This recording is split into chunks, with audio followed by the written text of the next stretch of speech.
Welcome to another Bright News discussion.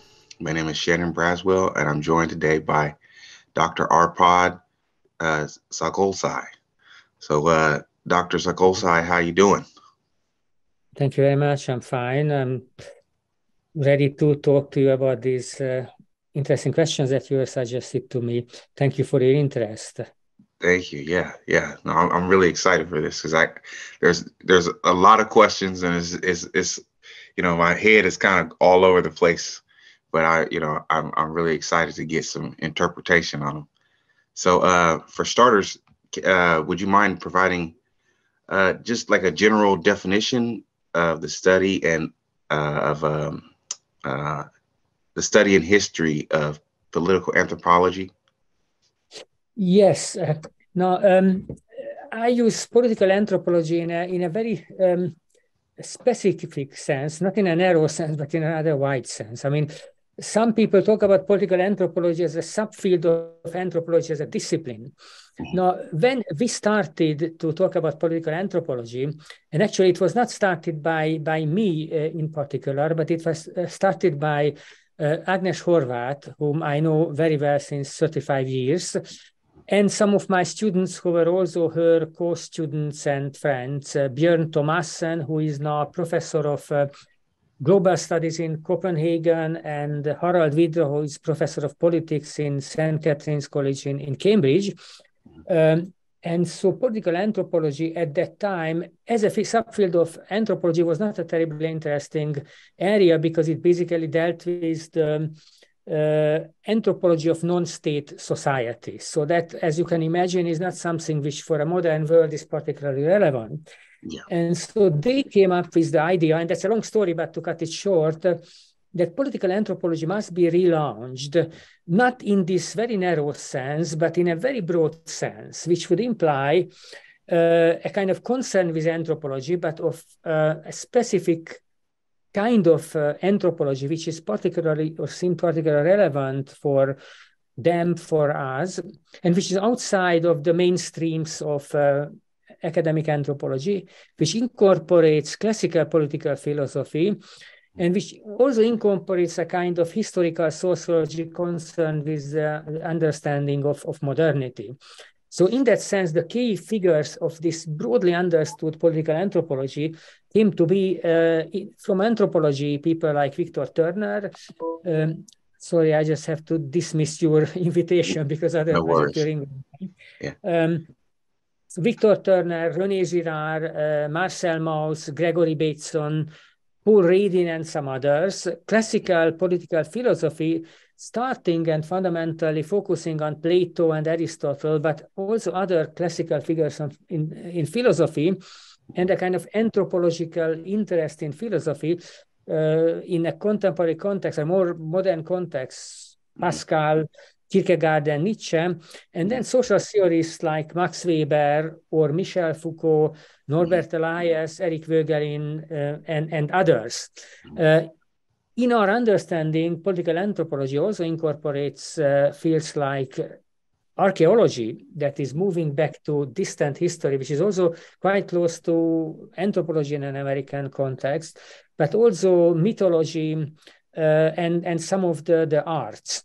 So basically, this is this very broad but not without focus, let's say, indication of what we mean by political anthropology. Yeah, and I heard you allude to the idea that you were trying to incorporate the sort of study of modern politics, and I mean, anthropology is always, the way I've always seen it is more like, they study, I guess, quote unquote primitive societies, societies that don't have, yeah. So, okay, yes, yeah. well, that was the traditional focus of anthropology. Now, there are various ways in which anthropology in all kinds of manner is trying to move out of that. For example, there is urban anthropology, which is a very big field within anthropology, strictly speaking, and which studies, modern cities,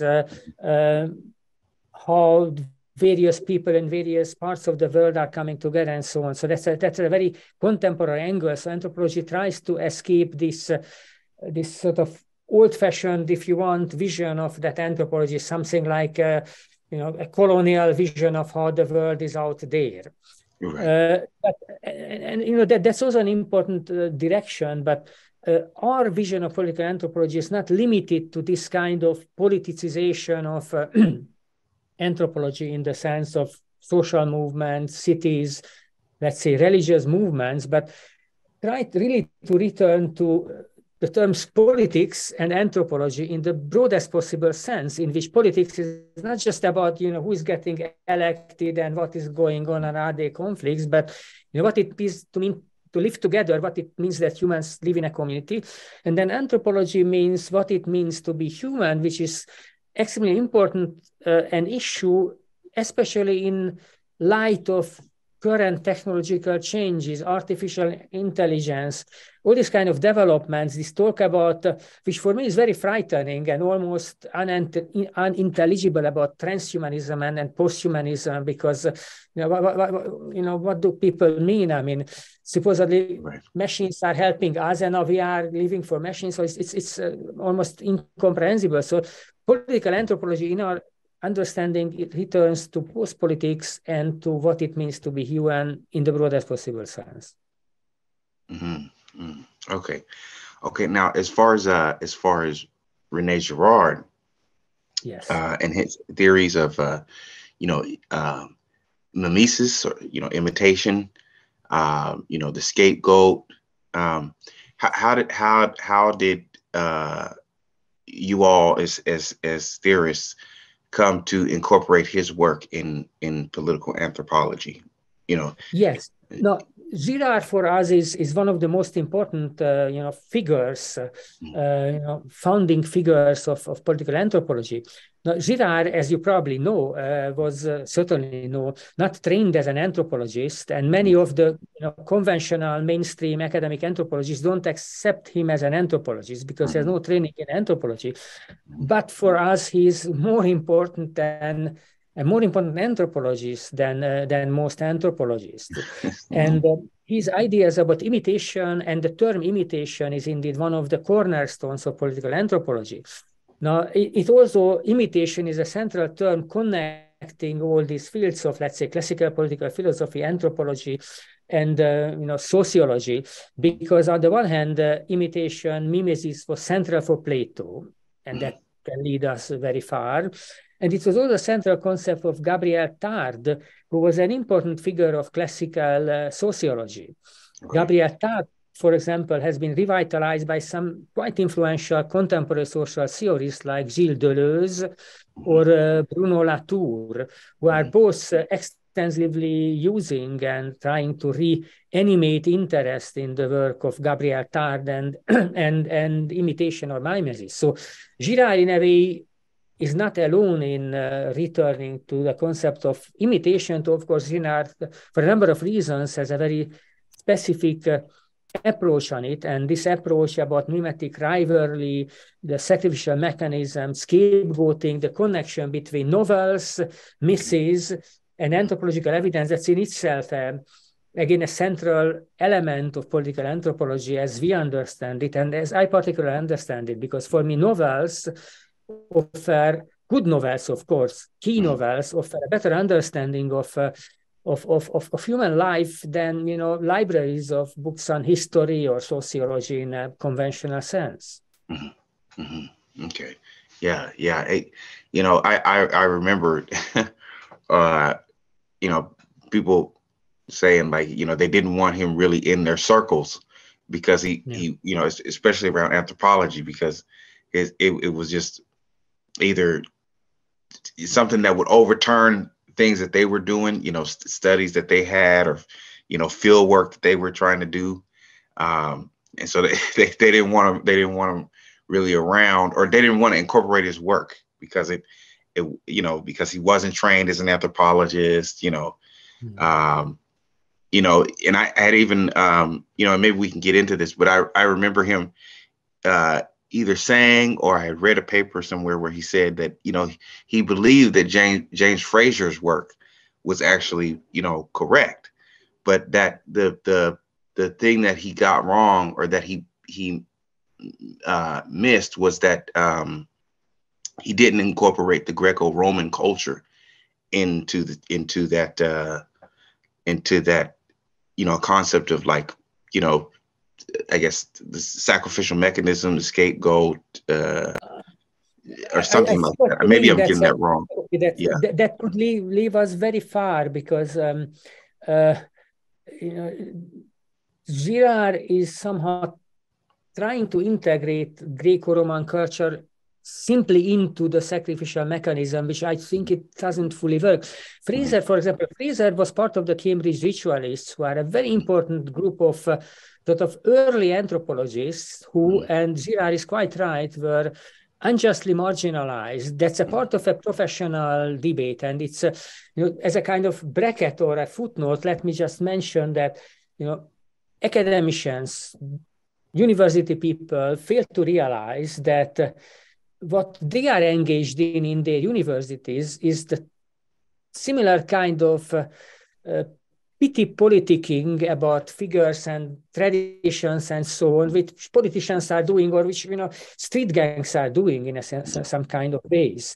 And that's a very serious issue. But I mean, going back to Fraser actually edited the Mythologies of Apollodorus, which is a main still if you go into the Loeb library, which is a classic edition of Greco-Roman classics, it is published by Fraser's edition and perhaps even translation. I don't know that, but Fraser edited that volume. So Fraser knew a lot about it, but he belonged to sort of the classicists, classically trained classicists of that kind of culture.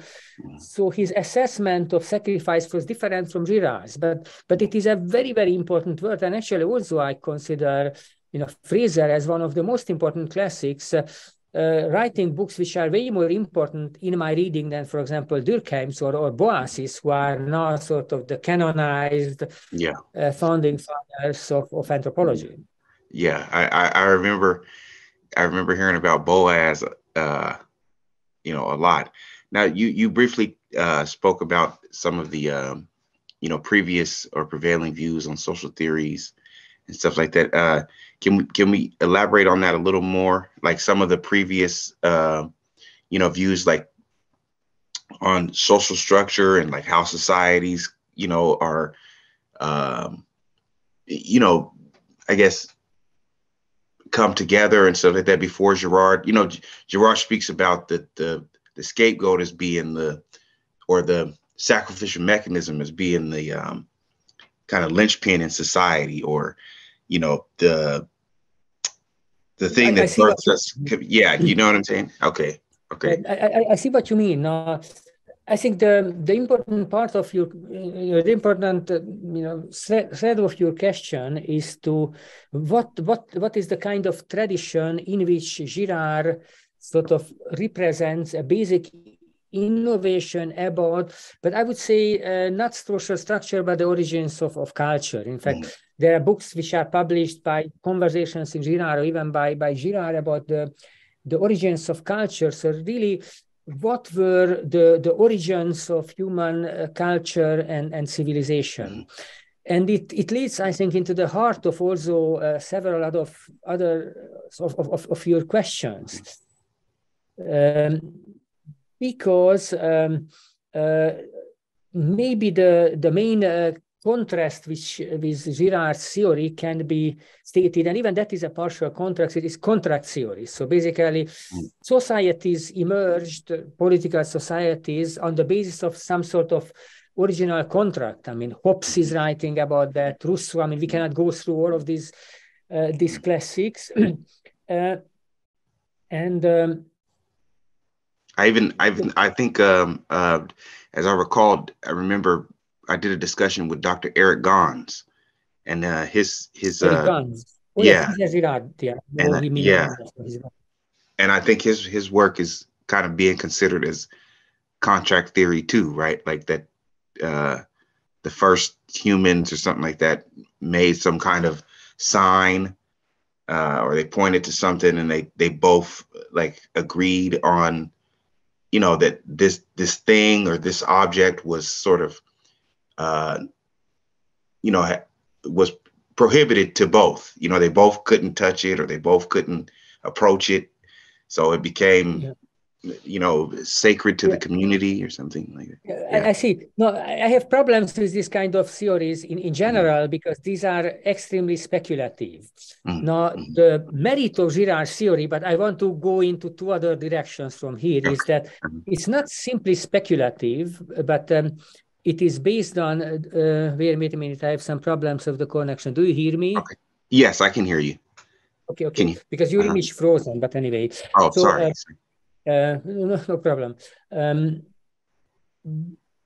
So because Girard is not offering a kind of a speculation about the origins, but he identifies a specific mechanism based first on novels and modern novels, and then on myths and anthropological evidence, which is extremely important. Now, but the trouble I have with it is that there are three other kind of evidences, or three other lines, which Girard somehow does not integrate or take into account. Now, I remember in several of his interviews, he acknowledges that he is sort of following a kind of, he's a very, I don't know how to characterize it or how he characterizes himself, but a kind of very stubborn person who is just pursuing his own lines. And these 3 points, and I don't want to forget it, and I return to that, is one concerns the origins of language, the second concerns gifts, gift relations, and the third concerns basically the biblical story about the original sin, which don't fully fit into his argument. Because the core of his argument is that, you know, somehow culture is based on a very particular and then sort of extreme act of violence. And this act of violence is this kind of killing somebody, an innocent victim, in a sacrificial crisis, and then raising it into the level of a deity who is then venerated and is sort of honored by rituals, and this is the way to restore peace. Now, I think this is an extremely powerful idea, but I don't think that this is the full story. Okay. And these are 3 points where it is not the full story at first, because it doesn't explain the origin of language. And that's a very important point, because without language, none of that can work. And that's the problem with Hobbes and all contract theories. Okay, fine. So there's violence or whatever, make a contract, but you know, you can only make a contract with people who speak a language. And so how does language comes about? And the origin of language is, of course, an insolvable problem. But what is important, and this is where archaeology comes in, that many very important archaeologists agree, based on relatively recent evidence, that language goes back to at least 500,000 years. So it's not that people existed in a kind of primitive state and then somehow with Homo sapiens, and especially in the last 1,000 years, sort of language and writing came up. No, that goes back to 500,000 years. And now what happened 500,000 years ago in terms of an original contract or violence or so is something that we just cannot even dare to touch upon. So there is language, and sort of the existence of language as a primacy is just out there. Now, the second is the theories about gift relations, which in anthropology are most connected to Marcel Mauss. Okay. And that is an extremely important argument, which Mauss presented against Durkheim's theory of sacrifice. And here again, we open a very long kind of argument, but I just want to state that Mauss was Durkheim's student. Mauss wrote an essay on sacrifice, sort of helping Durkheim to establish the primacy of rituals of sacrifice, not in a Girardian sense, but Girard sort of acknowledges Durkheim as an intellectual heir. But then Mauss said in his later work, and not so explicitly for a number of other reasons, that no, culture and social life is based on something like gift relations. And the gift is, of course, not violent. A sacrifice can be considered as a kind of violent version of a gift relation. It is an offering, but this is not just an offering as a gift, but it is the killing of an animal or a human and so on.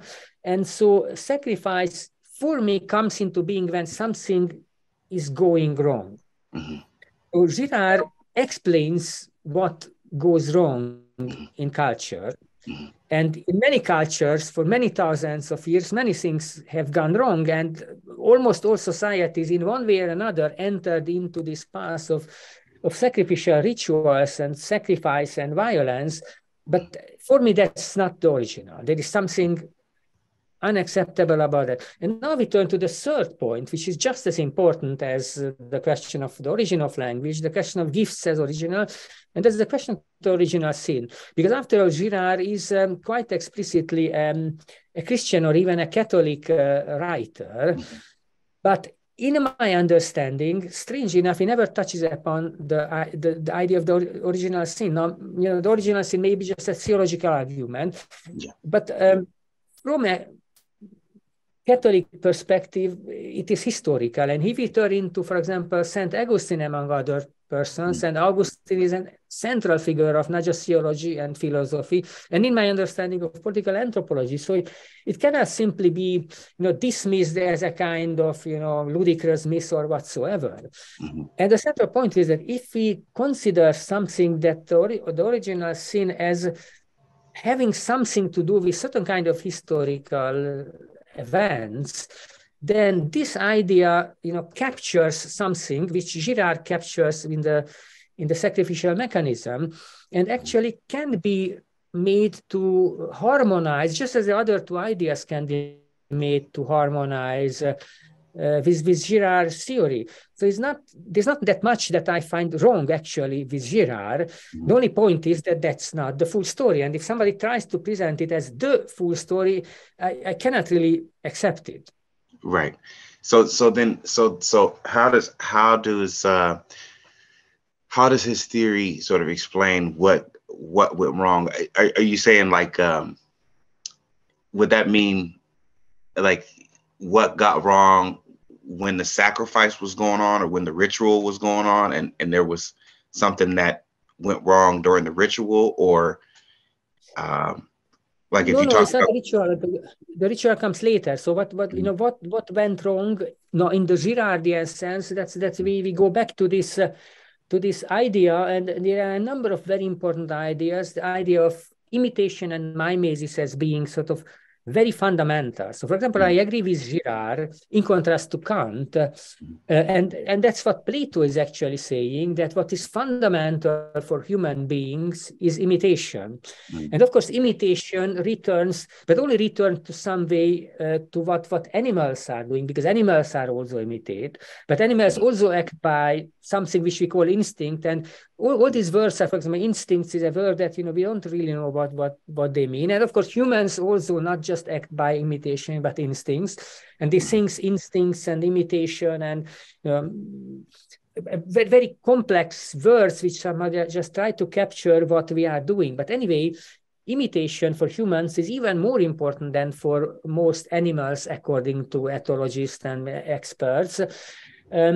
And we imitate people whom we sort of respect, and we imitate the way the community is acting, and everybody imitates language. It is very well known. I mean, turning to language, that, why is it that every people in a given area speak the same accent or the same dialect? Because they imitate the people who talk there. So it's a simple process of imitation, and language is, transmitted in this kind of manner. Yet in this fundamental activity, which is imitation, sometimes something can go wrong, and this is what Girard, in a very important development to imitation, calls a mimetic rivalry, when imitation doesn't lead to a kind of following of somebody, and the following already means that somebody is ahead. So if somebody follows a father or a model figure, is ahead, but somehow a rivalry develops, and this rivalry indeed involves sort of almost unsolvable issues of conflict and escalating conflict. This is a very important argument of Girard, which he traces in so many mythologies and anthropological accounts and histories and so on. So this is what can go wrong, and this is where we would need to sort of explore as broadly as possibly of how this going wrong can be connected to these other main storylines which I indicated, and which are not fully integrated to Girard's perspective. Language, gift, original sin. Right. Okay. Okay. And now can we go back to the thing of the gift? Because Sure. because I remember, okay, you talked about Marcel Mauss. Now I'm the first time I heard about gift, like, gift economy or gift exchange in anthropology was with, I believe his name was Malinowski.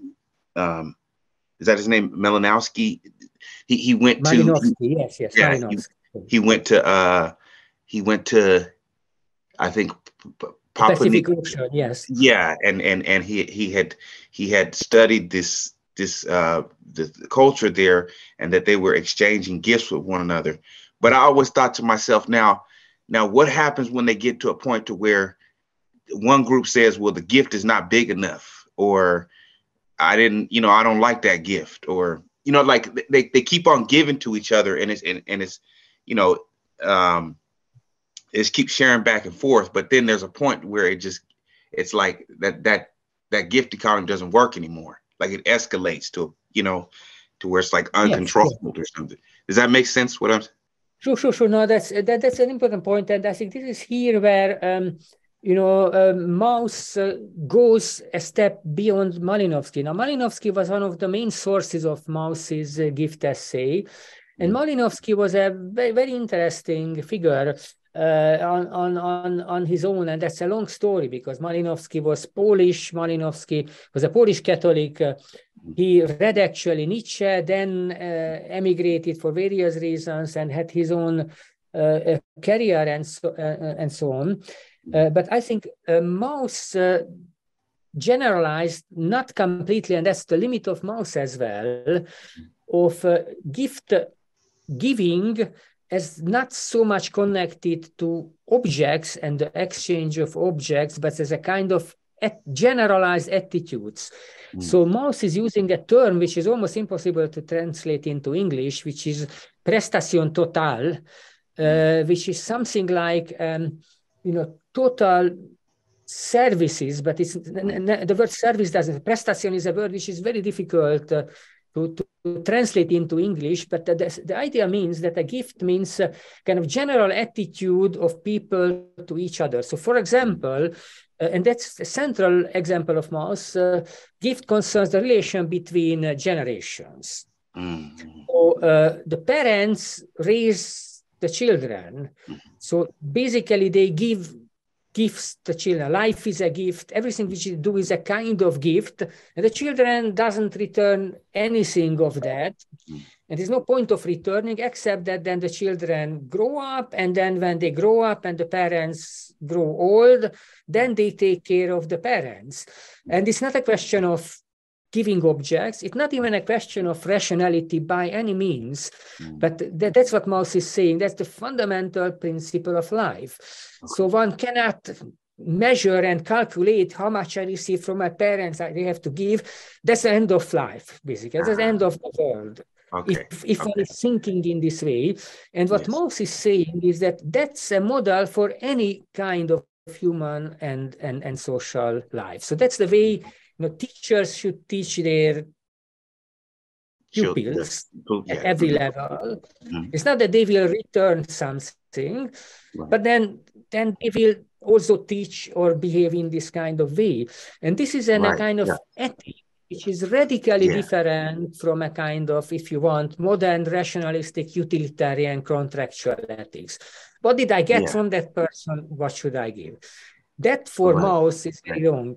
And there is a crucial corollary, which is very close to Girard's idea that it is, and it is almost, I'm almost afraid to say, it is radically anti-equalitarian. Because there's no equality in gift giving.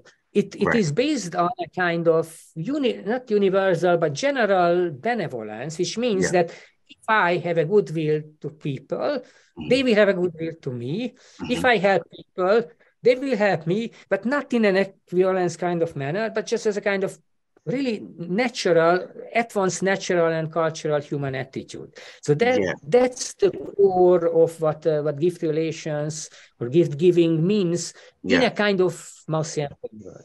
Yeah, I mean, to me, it sounds very, I want to say it sounds very Christian. It sounds very Catholic. Yeah, and it also, yeah, and you know, and I remember talking to Dr. Jean-Michel Orgulien, and he said, you know, Gerard would bring up this term reciprocity, right? It's all about reciprocity, you know, the ebb and flow of the tide or something like that.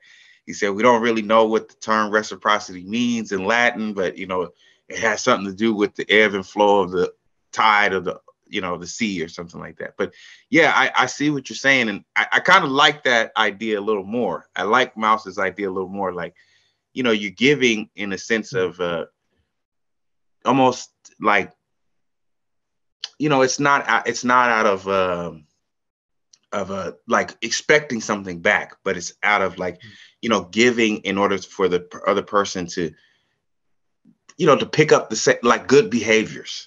You know what I mean? You want them to adopt those kind of good manners, and, you know, imitate well. Okay. But I want to get to this main thing, because this is something that really I've been wanting to ask this for a long time, and this is the idea of the trickster. Oh, fantastic, now, because it's exactly where it comes in. Yes, exactly. Okay. So now, when I first heard about this idea about the trickster, I thought, okay, maybe he's speaking about like trickster gods when he speaks about anthropology, like Prometheus, or, you know, Anansi, the spider, in the Ashanti culture, you know, the Akan culture, or, you know, Maui in the Polynesian culture. But it sounds like you're speaking more of a malicious type of like the trickster is more malicious, or more like the starter of violence. Yeah. Also can be. No, that's a very important question, and it's really good that you brought it in, because this is exactly where the trickster comes in. For example, in terms of gift relations, but also in terms of sacrificial mechanism and scapegoating and things like that. Because it is the entry of the trickster, whatever the trickster is, and the trickster is a most elusive and mysterious figure, when the gift logic stops. Now, there is one particular treatise about the trickster, which hardly anybody knows. And the relevance to the trickster was discovered by Agnes Horváth, whom I already mentioned. And this is Leon Battista Alberti's Momus. Now, Leon Battista Alberti is one of the most important figures of Renaissance Italy. He lived in Florence in the 15th century. He was a kind of teacher in a way of Leonardo da Vinci, among other things. So he's a main figure of Florentine Renaissance. And he was also living for a long time in the papal court in the very specific moment when some Byzantine figures, but I don't want to go into historical details, came over from Constantinople before and after the fall of Constantinople into Rome. And so Alberti composed this treatise about Momus. Now, Momus is actually also a kind of Greek semi-deity of blame, for example, and a very obscure figure of the Greek pantheon. But this book on Momus is somehow a kind of extraordinary treatise on the trickster. You know, 500 or 450 years before anthropologists talked about the trickster. And there, Alberti, better than anybody else, identifies the central feature of the trickster, in that the trickster cannot give and the trickster cannot reciprocate. So the trickster is basically a person who has a kind of very reduced life horizon, in which the trickster cannot trust anybody, is suspicious of everything and anybody, and therefore the trickster cannot give unless he's receiving something. And so basically the trickster is almost a kind of pathological character, certainly in a certain way a pathological kind of character. But if the trickster enters a logic, then this entire gift logic sort of stops. Right. So the trickster can be imagined, which is also an important metaphor, as a kind of, if you enter a zero in a machine, I can't remember from my mathematics knowledge of this particular kind of machine, where the central point is that if you throw a zero into a machine, yeah, then eventually every other number in the machine is transformed into a zero. And why? Because if you multiply any number by any other number, or divide them, or add or something, you get another number. But if you throw in the zero, then any number which is multiplied by zero becomes a zero. And so it's a kind of contagion. And yes, contagion is a mimetic term. yes, So the trickster contagiously infects everybody with his own lack of trust, lack of giving, and then turning benevolence into its opposite, which then can actually become malevolence. So it's not originally and 100% pure malevolence, but still, if benevolence is out, and then you cannot assume from everybody else, then the people are benevolent, so you help them, you do them something good, and they will do the same. Then you start to suspect what they will do, and then increasingly they assume, well, they are really malevolent, or searching for their own interest, which is not exactly the same thing, but sort of moving to that direction. So this is how a broader vision of the trickster comes into play. Yeah, and that's I mean that's almost kind of scary, because you don't, like, once that ball gets to rolling, where you don't know if you can trust someone. I mean, it's like, I'm trying to think of, like, who starts that? Who how do you even know who the trickster is? If you're in a community, or you're in a room, or or politically, you don't even really know who the trickster is, and then they start this mechanism of, like, well, you can't really be trusting of your neighbor. So then it starts to unravel, and now everybody's kind of like, I don't know if I should, I don't even know if I should go outside anymore. That's exactly the point. That you think that it's very close to both the Girardian argument and the classical biblical argument, because in the classical Girardian argument comes the question, who is starting the sacrificial mechanism? How is it starting? Which Girard never really shows, because there it's almost restored or retrieved to some kind of accident. And the classical biblical story, which actually he is referring to, and that's a very important story, is John 8, about whatever it is, the woman who is adulterous woman. And then the question is, who is throwing the first stone? Yeah. And that's important, because the question is not who's throwing the piston, but whoever thinks himself without a sin, let him throw the first stone. So that's a crucial point about the first. But anyway, this first stone is always a fundamental issue at one level. But at a third level, this question of the first stone brings in, how is it that really social processes and cultural civilization processes start from a very small kind of developments. There is chaos theory, of course, and whatever it is called, the butterfly effect, that the wings of a butterfly can generate a storm. Well, that's meteorology and chaos theory, but the same applies at a social level. And this is again what Girard sort of captures in a way in this sacrificial mechanism, that a very minor conflict or a very minor, trickster-like behavior can really literally detonate major macro level social processes. Yeah. That I would have to.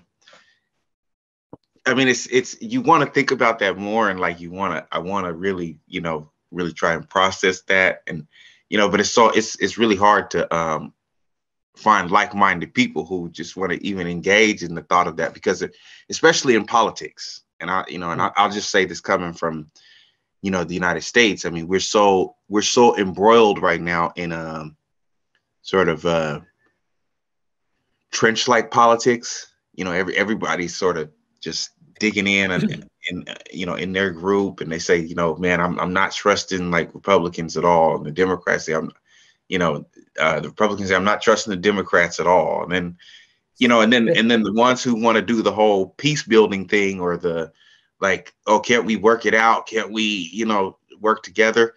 They're just totally out. It's like nobody's listening to you right now, man. You're an outsider, because you're not picking a side. You're not saying I'm a conservative, or you're not saying like I'm a liberal, or you're not saying you're an anarchist, right?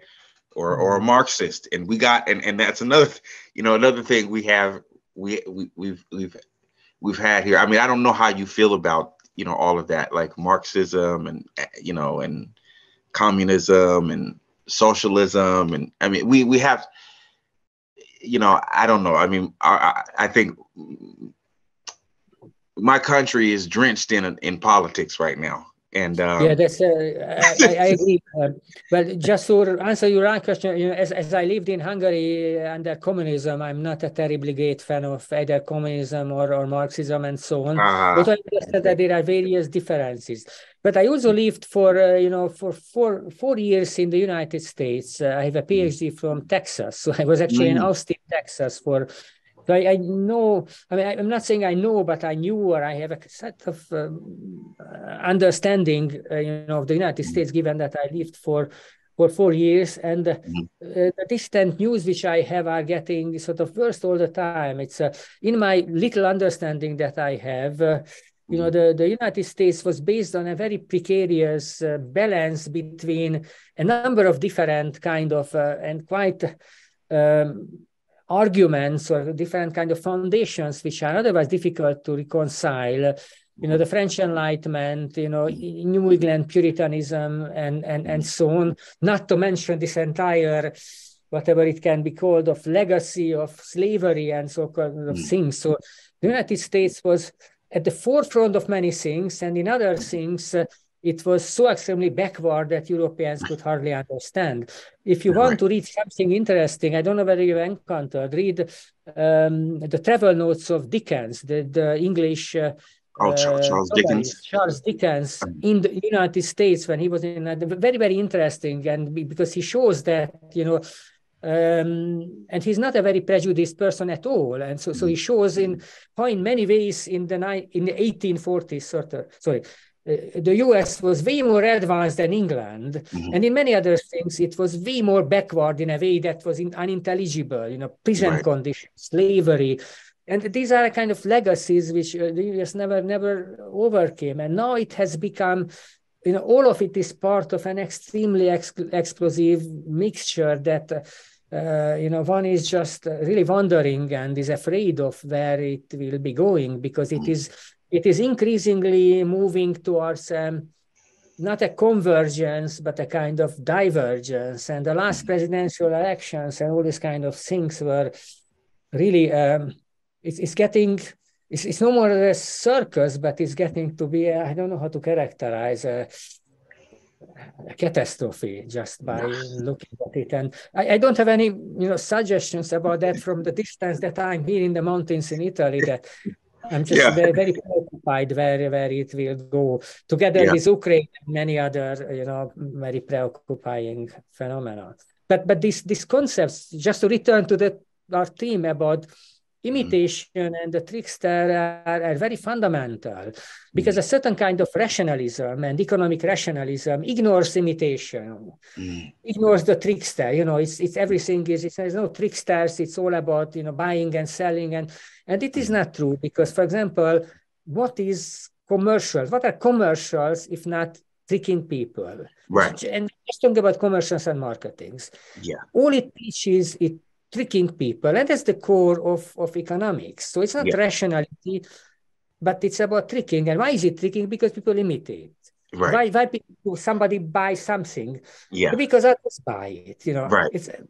up to the Joneses. I mean, that's an American saying for 150 years or so. Yeah. And what does it mean, being up with the Joneses? It's not rational, but it's imitative. And yet it is rational, of course, because as everybody is up to the Jones, if you are not up to the Jones, then you will be losing. Right. But it's all a kind of imitative games in which all kind of tricksters through the media and social media and presidential elections are playing their games, and then it becomes the more rational people think themselves and enlightened, the more it becomes a question of ignorance and an extremely dangerous entrapment into a kind of trickster logic. Yeah. I'm just thinking about commercials, like, you know, they do that all the time. You know, don't you want to look like this? Don't you want to, you know, be healthy? Exactly. Drink Gatorade. You know what I mean? Like the athletes do. You know, you'll be an athlete in like 1 week. You know, don't worry about it. You are writing a lot about that in his book on Shakespeare, which you probably read, Shakespeare, The Theatre of Envy. There is a lot about commercials in particular, when he's talking about the Pandarus as a kind of god of modern marketing. Pandarus, the figure in Troilus and Cressida and in a Greek tragedy. Right. Yes. Right. Okay. Now, my last two questions. One is the field of anthropology within academia. You know, what's your sort of take on the study of anthropology right now in higher academia, like in universities and stuff like that? I sort of feel as though,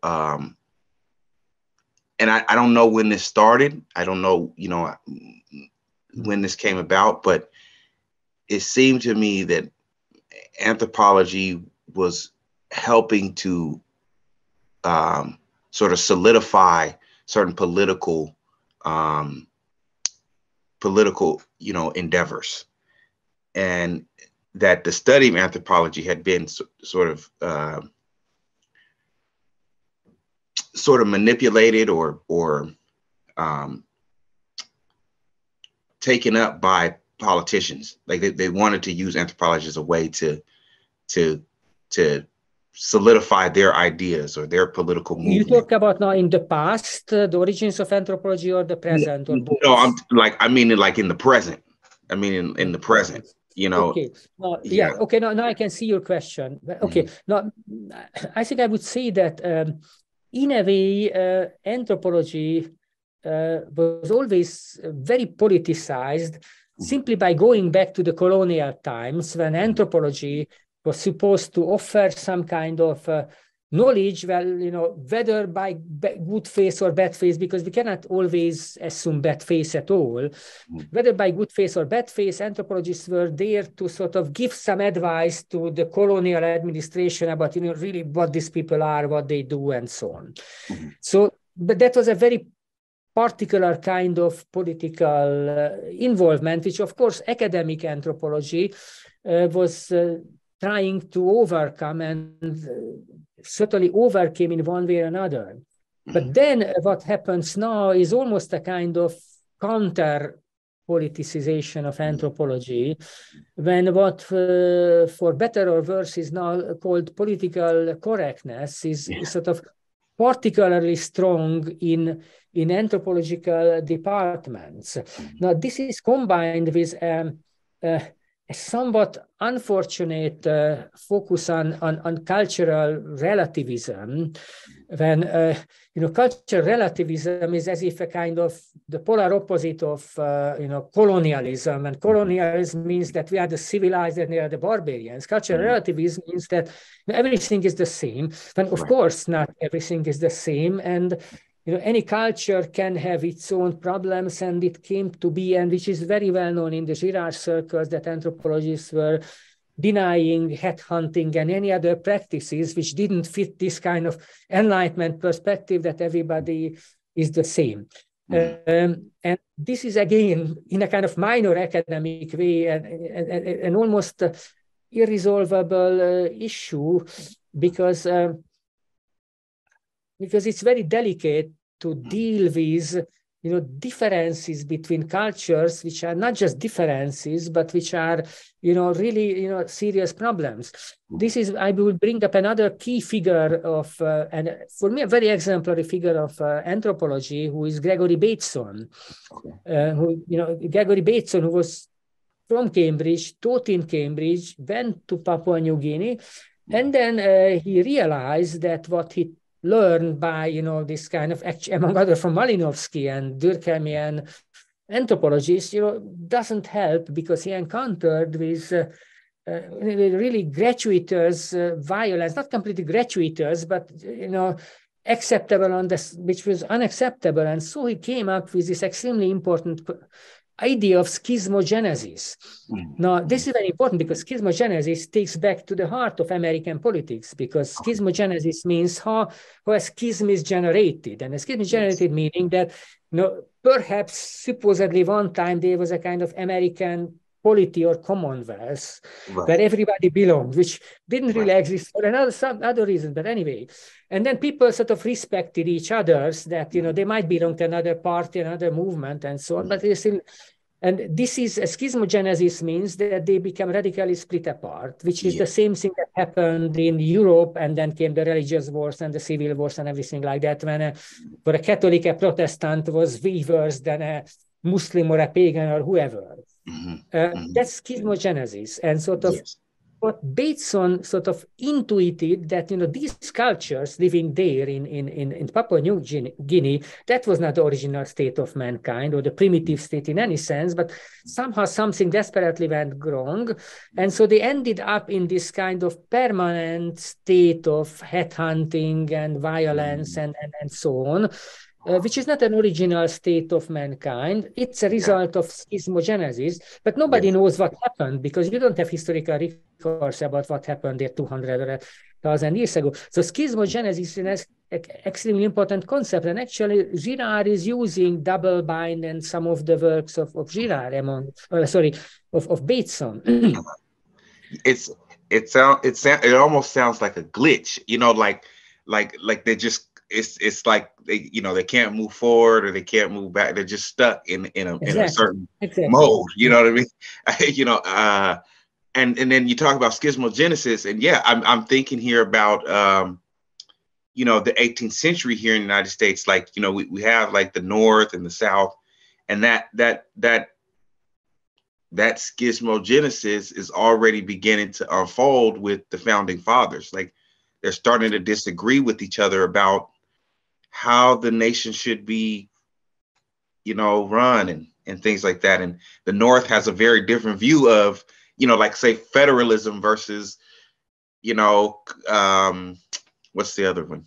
Versus statehood, I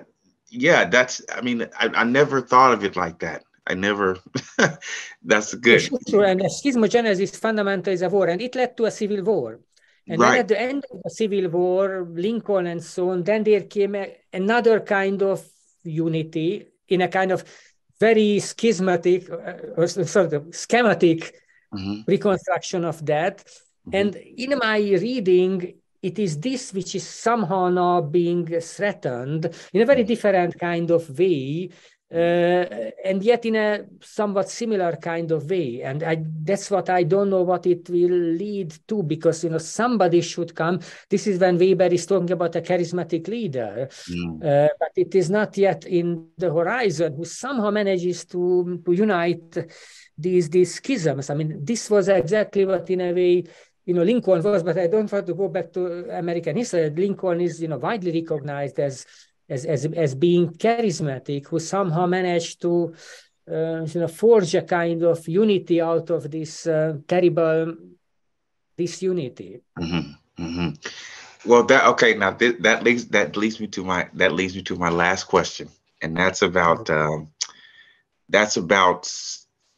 the whole idea of ritual and ceremony. And in particular, like, as someone who is religious, I'm a Catholic, and there is this debate about, the Tridentine Mass, the Latin Mass, And for me, the question is like, I'm not so much of like, should we go back to the Latin Mass, or should we be in the Novus Ordo Mass or something like that? But it's more so, does the Mass still give us, do these,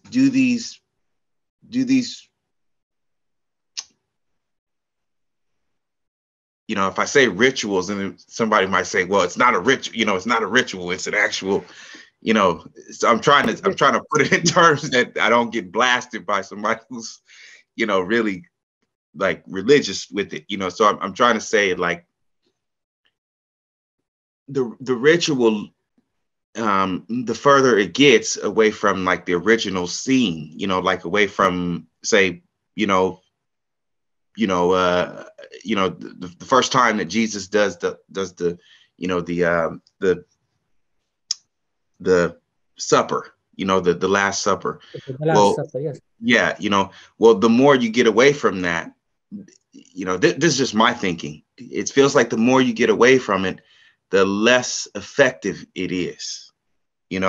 Like, yeah, that's also an important point. Yes, that is important, not just in terms of the Mass, but in general, because over time, historical memories is always weakening. I mean, it is sort of evident because it cannot grow. I mean, there might be a kind of visionary revelation when some memory comes back, but otherwise, memories are weakening for individuals just as for cultures. And we certainly live in a period of weakening memory, which was sort of rendered even more accelerated by the Enlightenment, but let's not enter now the issue of the Enlightenment. Now, I want to give two answers to your question. The first answer is that, in effect, for me, a Mass is not a ritual. One of the chapters, which I didn't publish in one of my books, but I wrote it extensively about, sacrifice, carnival, ritual, and the Mass. And it became so long that it had to be cut out, and it didn't fit into the argument of the entire book. But anyway, but the central issue is that a ritual, and dear Girard is very right, that the ritual is connected to misses, and the ritual is, if it is a staging of past events, or but in a mystical way, or a ritual is something like a wedding, which is a kind of concrete legalistic ceremony. But a Mass is not a ritual, but the Mass is a kind of memory of a concrete event. And that one can say only for believers, but whatever, even a ritual is only staged by people who make it. Otherwise, it's a kind of theater or a kind of tourist attraction. That's not a ritual. So that's not the point. But the point is that the Mass is saying something different, and there are a number of other elements. And I'm not a theologian, so I cannot go into the details of that elements that are very, very specific to it. And where it is very fundamental that the right people are performing it. Now, I was also raised as a Catholic, and I don't like to identify myself, but I'm a Catholic, and I participated in several masses that were really extremely upsetting when the priest evidently wasn't there, or where it turned into a kind of theater, and that is sort of terrible.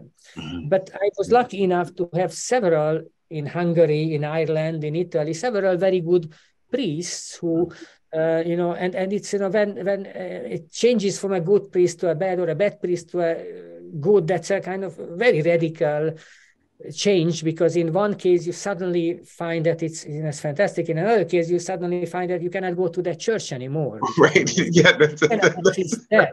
Yeah. And so it has to be, but it's also a crucial point about genuine. What is a genuine and what is a fake? So that's a central point. Now, rituals are also genuine, but the rituals say something different than a Mass is saying. And so Mass is really a kind of very unique ceremony, and it really goes to the heart of the culture, which is still somehow around us. And of course, there are Anglican rituals, which are almost like the Catholics. There are Protestant rituals, which are different and yet not completely different. So that's a mass is a mass is a mass. Right. Now, the second point concerns that concerns the present really about the, what is now going on in terms of the weakening, or what is the best word, the fading of this kind of memory, or is it fading, or is it not fading, and what does it mean? And that really goes into the heart of the problem of the contemporary modern conditions. But I cannot offer a solution to that, except returning to the trickster and returning to another anthropological term which we didn't discuss, and this is liminality. Okay. Liminality, Victor Turner trend, which of course you know about. Mm-hmm. And so in my reading, modernity, the current modern state especially, is an increasingly permanent liminality, which is an absurdity. But then we turn into the question of the absurd, and Beckett and Kafka and Camus, and another very fundamental issue that really the world is turning more and more absurd around us, because one cannot live in a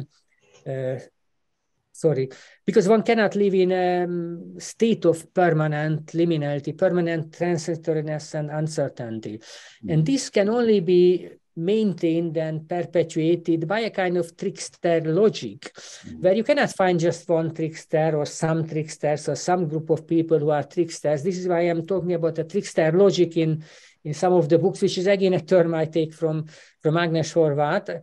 And a trickster logic means that it's just animating this kind of permanent uncertainty, hostility, lack of trust, excessive competitiveness, because, you go back to Hesiod, the foundational figure of European culture, and Hesiod said that there are two kinds of rivalries, which interesting, it goes back to mimetic rivalry, the good and the bad one. Mm-hmm. And so there can be good competition, a kind of emulation. This person is very good, let me try to do as good as the other one, or even better.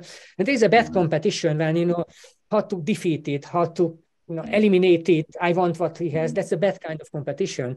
And that's true for everything. And so if somebody says that competition is good, we need more competition, that person is just an idiot. I always thought that might be a professor of economics in Harvard. That's an idiot. What competition is he talking about? There can be good competition, but just as imitation, there are good imitation and bad imitation. But to say that competition is good, we need more competition, that's a trickster logic. That's a trickster talk. Right. That's a trickster logic talking, and that only makes things systematically worse. And then we go into the heart of contemporary politics and economics, because this competitiveness animates kind of escalating uncertainty, hostility, emotionality, hatred. When few and few people are winning more and more, which is a kind of central issue for us again. And so here we are. Where will it go? That's a question.